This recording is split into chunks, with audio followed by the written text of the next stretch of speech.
Meu nome é Guilherme Gales Ramos.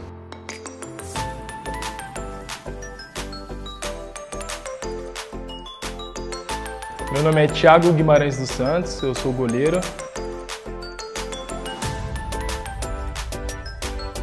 Meu nome é Leonardo Solano Penteado, sou goleiro. Meu nome é Lucas Cardoso e eu sou goleiro.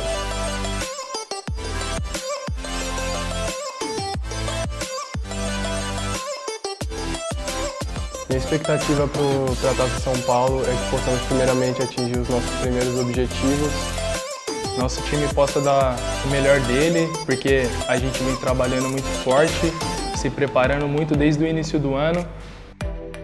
Não tenho dúvidas de que nosso grupo é muito forte e confiante, que com a nossa confiança e nossa força chegaremos às fases finais do campeonato. E que a gente possa fazer uma campanha histórica. Como todos sabem, o Guarani é um dos grandes do Brasil e a nossa missão nesse campeonato é trazer ele de volta às fases finais do campeonato, trazer ele de volta às posições de elite, desempenhar o nosso melhor. Acima de tudo, sempre agradecendo a Deus, mas buscando sempre o mais alto possível do nosso rendimento.